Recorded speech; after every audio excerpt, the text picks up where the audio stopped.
नमो बुद्धाय। जय भीम साथियों। और कैसे आप सभी लोग। मैं आप सबका अपना अविनाश आप लोग के अपने यूट्यूब चैनल द टैलेंट गुरु में आप सभी लोग का स्वागत करता हूं। उम्मीद करता हूं दोस्त आप लोग की पढ़ाई अच्छी चल रही होगी और नोट्स भी आप लोग बना लिए होंगे। तो चलिए, आज हमारा होने वाला है डे 38। ठीक है, इसके पहले 37 वीडियो अपलोड हो चुकी है, उसको आप लोग पहले देख लीजिएगा। आज हम लोग पढ़ने वाले हैं शिक्षण अधिगम के सिद्धांत। शिक्षण अधिगम के सिद्धांत क्या क्या है इसके बारे में पढ़ेंगे, और शिक्षण सूत्र क्या क्या है इसके बारे में। दो चीज़ें आज हमको कंप्लीट करनी है। चलिए, तो शिक्षण अधिगम के सिद्धांत क्या है। क्रियाशीलता का सिद्धांत। क्रियाशीलता का सिद्धांत क्या कहता है। क्रियाशीलता मतलब किसी कार्य को, क्रियाशील मतलब कार्य करना। क्रियाशीलता का मतलब कार्य करने से होता है क्रियाशीलता। फ्रोबेल वैज्ञानिक क्या कहते हैं, फ्रोबेल, कि बालक कार्य करके ही सीखते हैं। बालक जो है कार्य करके ही सीखते हैं, और क्रिया द्वारा सीखना अस्थायी होता है। जैसे हमने बताया था भ्रमण विधि में, कल इसके पिछली वीडियो में मैंने बात की कि जो भ्रमण विधि होती है उससे सीखा गया ज्ञान वो लंबे समय तक अस्थायी होता है, और कल्पना करने के लिए क्या बहुत महत्वपूर्ण योगदान देता है। तो जो प्रत्यक्ष रूप से, मूर्त रूप से, जो व्यवहारिक रूप से जो चीज़ें सीखी जाएंगी वो लंबे समय तक अस्थायी होती हैं, और हमें कल्पना करने के लिए क्या करती है, योगदान प्रदान करती हैं। तो ये फ्रोबेल कहते हैं बालक कार्य करके ही सीखते हैं, और जो कार्य करके जो सीखा जाता है वो अस्थायी होता है लंबे समय तक के लिए। और करके सीखना क्रियाशीलता का प्रमुख आधार है। करके सीखना क्रियाशीलता का प्रमुख आधार है। तो क्रियाशीलता का सिद्धांत कहता है करके सीखने पे जोर देता है। ये बातें समझ में आ गई।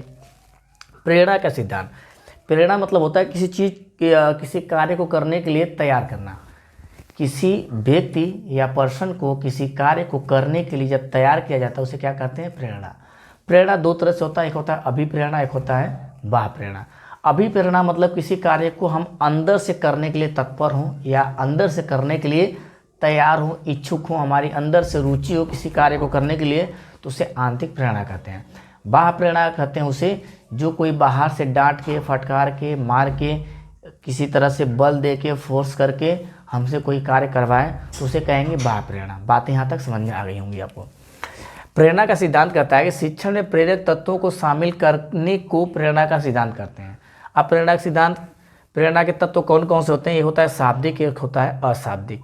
अशाब्दिक मतलब दंड या पुरस्कार देके, और शाब्दिक मतलब होता है शाबाश, अच्छा, उत्तम, किसी का प्रोत्साहन करके, बड़प्पन करके, किसी का वाहवाही करके उससे कोई काम निकलवाना, वो क्या होता है, प्रेरणा।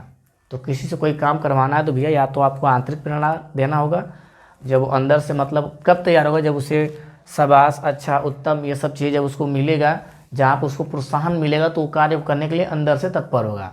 या तो फिर उसे दंड दे के या पुरस्कार दे के किसी न किसी तरीके से जो काम करवाने के लिए, कोई काम करवाने के लिए जब किसी को हम सक्रिय करते हैं, तत्पर करते हैं, तो हमारा कहलाता है प्रेरणा का सिद्धांत। यहाँ तक बात समझ में आ गई होगी। अगला है रुचि का सिद्धांत। तो रुचि के सिद्धांत में मैकडूगल क्या कहते हैं कि रुचि प्रच्छन्न ध्यान है तथा ध्यान रुचि का क्रियात्मक रूप है। ध्यान क्या है, रुचि का क्रियात्मक रूप है। तो रुचि का सिद्धांत ये कहता है कि जो पाठ्य पुस्तक में एकाग्रता लाना का मतलब, पाठ्य पुस्तक में एकाग्रता रुचि का सिद्धांत है। मतलब पाठ्य पुस्तक में एकाग्रता लाना भी क्या कहलाता है, रुचि का सिद्धांत। रुचि का सिद्धांत ये किसी कार्य को करने के लिए अपने मन से तैयार हो जाना। तो ये बातें आपको समझ में आ रही होंगी। अगला है नियोजन का सिद्धांत। नियोजन का सिद्धांत मतलब होता है किसी चीज़ की प्लानिंग करना। क्या करना, प्लानिंग करना। कोई कार्य करने से पहले जब हम प्लानिंग करते हैं उसको क्या कहते हैं, नियोजन का सिद्धांत कहते हैं। उसको कहते हैं नियोजन करना। तो कार्य की प्लानिंग करते हैं, क्या करना है, कैसे करना है, कब करना है, क्यों करना है, इसका एक प्लानिंग बनाना क्या कहलाता है, नियोजन का सिद्धांत। इसमें जब किसी चीज़ का जब प्लानिंग करते हैं तो प्लानिंग के हिसाब से जब कोई काम करते हैं तो वहाँ पे समय के साथ साथ हमको श्रम भी कम करना पड़ता है। मतलब समय की बचत होती है और मेहनत भी कम लगता है। तो ये कहा गया है कि समय श्रम की बचत होती है कब, जब नियोजन करते हैं, जब कोई प्लानिंग करके कोई काम किया जाता है तब। शिक्षण अधिगम की क्रमबद्धता मतलब एक क्रमबद्ध तरीके से हम कार्य करते हैं, एक निश्चित ढंग से। एक शिक्षण विधि ये कह रहा है कि शिक्षण अधिगम की क्रमबद्धता होती है, मतलब एक नियम होता है, एक हम जो शेड्यूल बनाते हैं, जो भी हमारी क्रमबद्धता होगी, इसके बाद ये करना है, इसके बाद ये करना है, तो ये कह रहा है शिक्षण अधिगम की क्रमबद्धता होती है। विषय वस्तु का निर्धारण करना। जब भी हम विषय वस्तु का निर्धारण करते हैं तो हमको भी क्या करना है, नियोजन बनाना पड़ता है। पिछले जो क्लास में हमने पढ़ाया है, जो भी चीज़ें पहले कक्षा में पढ़ाई गई है, जो भी बुक है, उसको ध्यान में रखते हुए अगली बुक हम क्या करते हैं, तैयार करते हैं, नियोजन करते हैं। शिक्षण के उद्देश्यों की पूर्ति, इससे क्या होता है, शिक्षण के उद्देश्यों की पूर्ति होती है। पता चला हम कहीं से कुछ और पढ़ा दिए, कहीं से कुछ और पढ़ा दिए, जिसका कोई क्रम नहीं। देखिए यहाँ पे हम भी क्या करें, एक योजना बना के एक नियोजन ढंग से ही क्या कर रहे हैं, हम पढ़ा रहे हैं। पहले हमने 2005 एनसीएफ पढ़ाया, फिर इसके बाद हमने क्या पढ़ाया, आरटी 2009, 2005 के बाद 2009 पढ़ाया, फिर 2009 के बाद हमने 2020 एनईपी पढ़ाया, फिर उसके बाद हिंदी शिक्षण पूरा कंप्लीट कर लिया, फिर इसके बाद मैथ शिक्षण पूरा कंप्लीट कर लिया, फिर इसके बाद ये हमारा चल रहा है क्या, पर्यावरण शिक्षण चल रहा है, ये भी 2-3 वीडियो में कंप्लीट हो जाएगा। फिर इसके बाद हम साइकोलॉजी पढ़ेंगे। तो ये क्रमबद्ध तरीके से हम लोग पढ़ते आ रहे हैं। और याद रखिए कि जो 4-4, 6-6 वीडियो हैं, एक एक जैसे हिंदी का 4-5 होगा, मैथ का 4-5 होगा, उससे आपका 15 नंबर आना है। और पहले तो कम आते थे क्वेश्चन, लेकिन आप 15 से ज़्यादा क्वेश्चन आ रहे हैं पेडागोजी के, जो ऑनलाइन पेपर हुआ है। तो यहाँ तक समझ में आ गया नियोजन का सिद्धांत क्या कहता है। नियोजन के सिद्धांत के बाद फिर क्या भैया, निश्चित उद्देश्यों का सिद्धांत। निश्चित उद्देश्य, अगर किसी कार्य को, अगर कोई काम करना है, कोई एक निश्चित उद्देश्य को लेकर हम काम करते हैं, तो उससे रिलेटेड जो भी चीज़ें वो हमको तैयार करनी होती है पहले से। तो ये कह रहा है व्यवहार में सकारात्मक परिवर्तन, व्यवहार में सकारात्मक परिवर्तन लाना क्या कहलाता है, निश्चित उद्देश्यों का सिद्धांत कहलाता है। इसमें क्या होता है, निश्चित उद्देश्य, अगर मान लीजिए आप अपने बच्चे को IAS PCS बनाना चाहते हैं, या अध्यापक बनाना चाहते हैं, या डॉक्टर बनाना चाहते हैं, तो उस तरीके से आपको इन्वायरमेंट देना पड़ेगा अपने घर में, उस तरह से इन्वायरमेंट बना कर रखने पड़ेगा। और ऐसे आसपास पड़ोस जहाँ पे लोग पढ़ते लिखते हो, तो आपको जो कुछ भी बालक को बनाना है वैसा माहौल तैयार करना पड़ेगा अपने घर में, घर के आसपास जो भी बाहर चीज़ें, जहाँ पे भी बालक आपका रहता है, जिस इन्वायरमेंट में छात्र रहता है, उस इन्वायरमेंट को उस तरीके से तैयार करना है जो चीज़ आप बनाना चाहते हैं। डॉक्टर बनाना चाहते हैं, डॉक्टर से रिलेटेड सामान घर में रखिए, उसका एडमिशन करवाइए ऐसे स्कूल में जहाँ पे, तो ये चीज़ें, अध्यापक बनाना तो उससे रिलेटेड चीज़ें, उससे संबंधित लोगों के आसपास उसको ले जाइए, उससे उनका परिचय करवाइए, उनसे वार्तालाप करने के लिए थोड़ी आज़ादी दीजिए, जिससे वो क्या है, अपने विचारों का आदान प्रदान कर सकें। तो ये कह रहा है कि निश्चित उद्देश्य की पूर्ति तब होगी भैया जब वैसा आपको इन्वायरमेंट मिलेगा तब।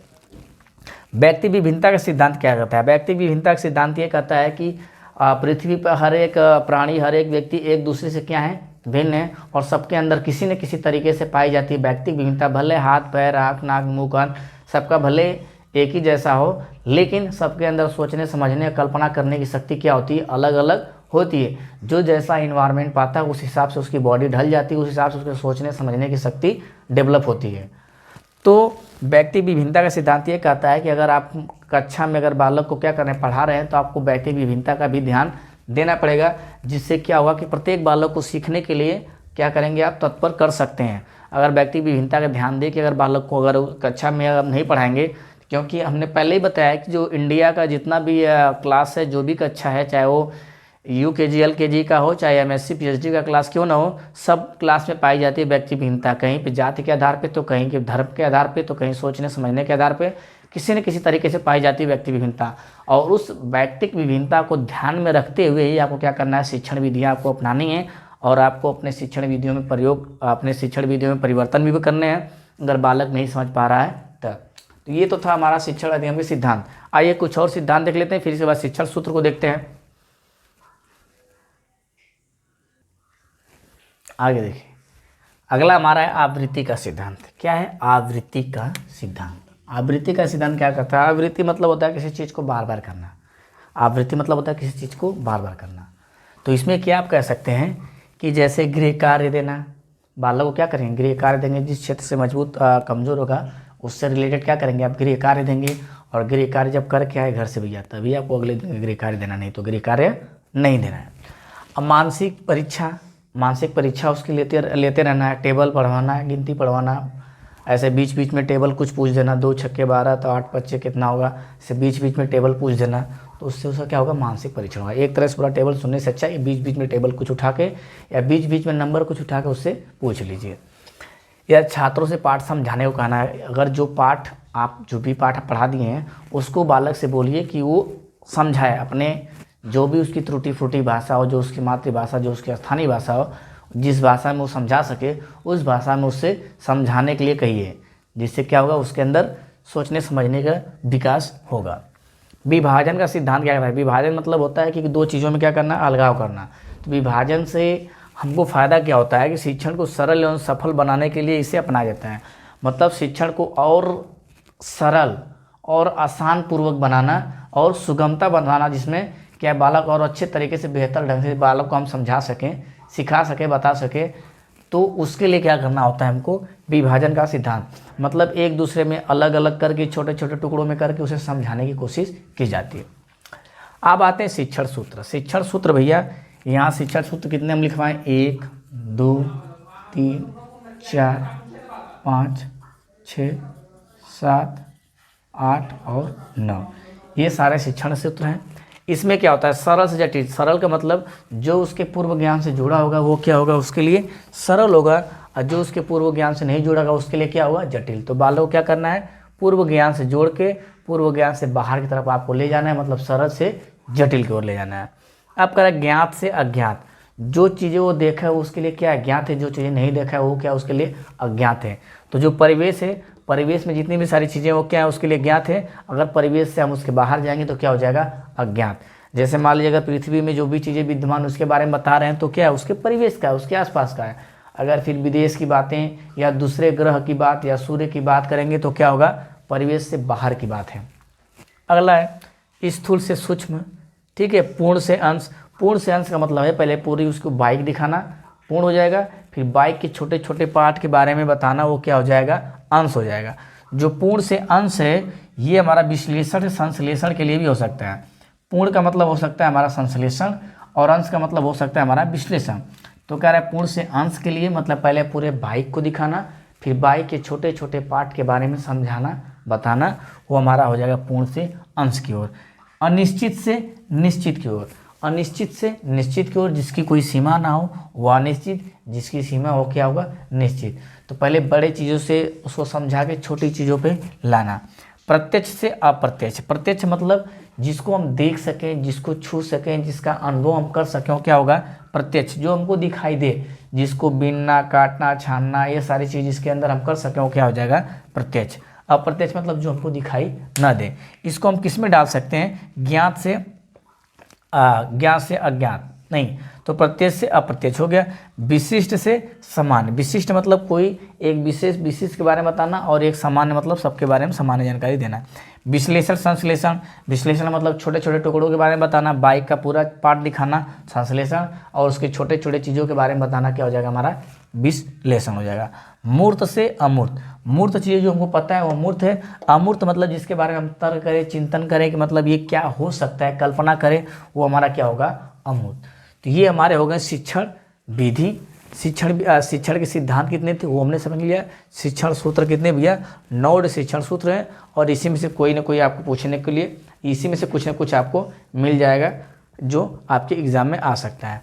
तो सरल से जटिल, ज्ञात से अज्ञात, स्थूल से सूक्ष्म, पूर्ण से अंश, अनिश्चित से निश्चित, प्रत्यक्ष से अप्रत्यक्ष, विशिष्ट से सामान्य, और विश्लेषण से संश्लेषण, अमूर्त से अमूर्त।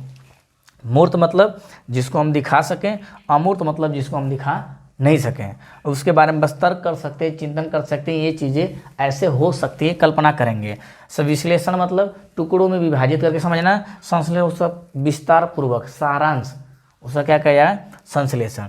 विशिष्ट से सामान्य हो गया, प्रत्यक्ष मतलब जो दिखाई दे, प्रत्यक्ष मतलब जो दिखाई न दे, निश्चित मतलब जिसका मान कोई लिमिट तक, अनिश्चित जिसका मान इन्फिनाइट हो, पता ही ना हो, निश्चित है। 2 का टेबल पढ़ने के लिए कह दिया जाए तो 2 का टेबल 10 तक करेंगे तो 10 तक तो निश्चित है, लेकिन गिनती कर दिया तो गिनती क्या है, इन्फिनाइट है, इसकी कोई काउंटिंग नहीं है। पूर्ण से अंश, पूर्ण मतलब पूरे बाइक को सामने ला कर रख देना, पूर्ण हो जाएगा, और बाइक के छोटे छोटे पार्ट के बारे में बताना, क्या हो जाएगा वो, अंश मतलब छोटे चीज़ों के बारे में बताना। तो उम्मीद करता हूँ दोस्त आप लोग को ये चीज़ें समझ में आ गई होंगी। तो अगर वीडियो पसंद आए तो ज़्यादा से ज़्यादा लोगों को शेयर करें, लाइक करें, और चैनल को सब्सक्राइब जरूर करें। और आज के लिए बस इतना ही, धन्यवाद।